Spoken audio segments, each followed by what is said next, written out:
Okay, so we're about to do example 3 from section 5.1, where we're asked to simplify this expression in by writing it in terms of sine and cosine.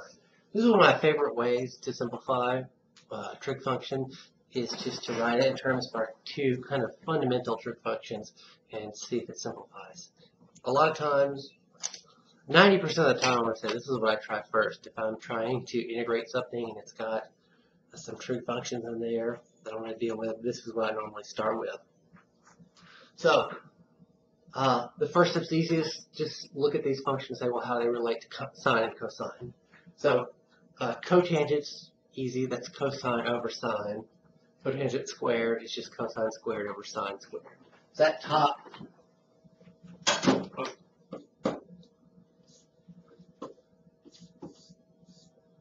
becomes 1 plus cosine squared over sine squared. Let's see, the bottom, cosecant, we can relate cosecant to sine, right? That's the reciprocal of sine. So cosecant is equal to 1 over sine, cosecant squared is equal to 1 over sine squared.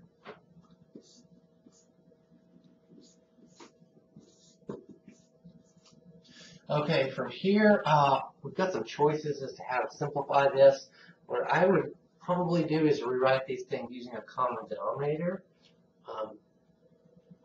Actually, no, now that I see it, we've got the same denominator in both of our fractions. This is going to look confusing. It may look confusing. You may be familiar with this. I know a lot of algebra texts and a lot of algebra classes teach it this way. I know here at Southern, we teach it this way. So if you took one of our algebra classes, you're hopefully familiar with this. Since our denominator is the same in both of these smaller fractions, if we take our large fraction and multiply the top of it, so everything on top here, and everything on the bottom of it here, by that denominator, that will get rid of the denominator. So I'm going to multiply by sine squared theta over sine squared theta. That will, so we're going to multiply that by this entire top, this entire bottom. If it helps you to see it, you can write this. You can write each of these as sine squared theta over 1.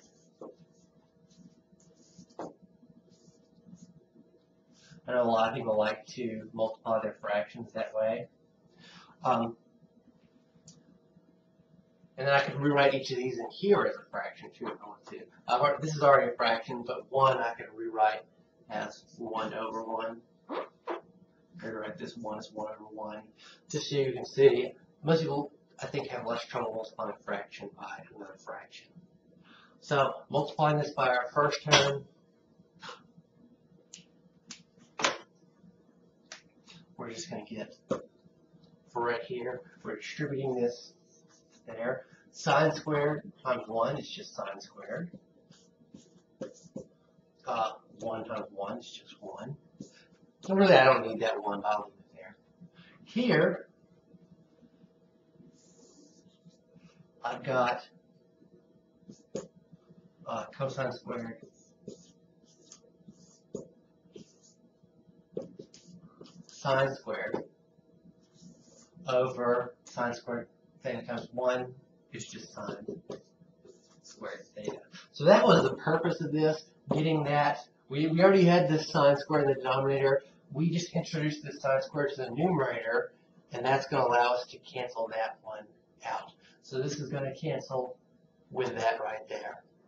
Okay. The reason we didn't cancel it right here in this first step is we got to remember it had to get moved over here as well. We distributed it to both of these. Let me turn this camera up a little bit. So you see I've distributed that to both of my terms there. Okay. That's the top of our fraction. On the bottom, we distributed this here. We distributed this here. Again, we get sine squared over 1. here we get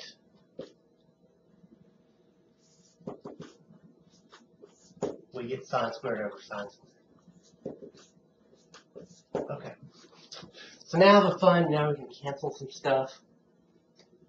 We're going to cancel that. Here we cancel this, but it's important to realize what canceling actually is. Sine squared divided by sine squared is just 1. So we're still going to have a term there, it's just that that term is 1. Here we have cosine times 1. We don't write the 1 normally there. Here, that's all that we're left with. We have to keep that 1 in there. So let me clean this up a little. Okay. So up top, this is gone. Since I don't have any fraction left, I'm going to go ahead and stop writing this 1. So I'm just going to write sine squared plus cosine squared. That's actually really nice.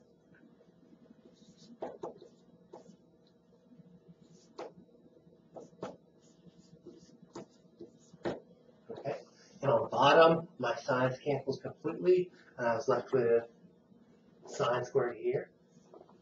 So I have sine squared minus, now what did we say happens here when we cancel this? We've got sine squared over sine squared is 1. Okay. So we're left with sine squared minus 1.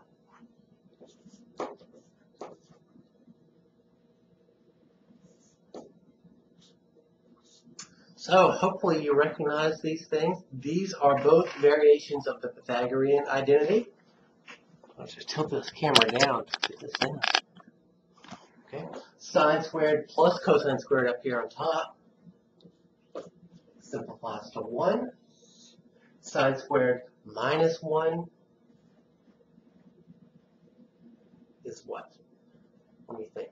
That's when I subtract 1 from here and subtract cosine. So that gives me negative cosine squared. And there we go.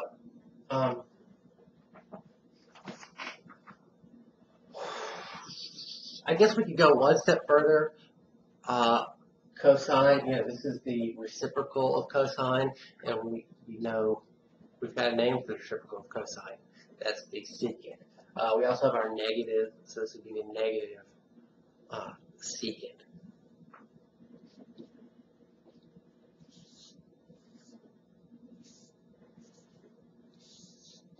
And again, it's squared because our cosine is squared.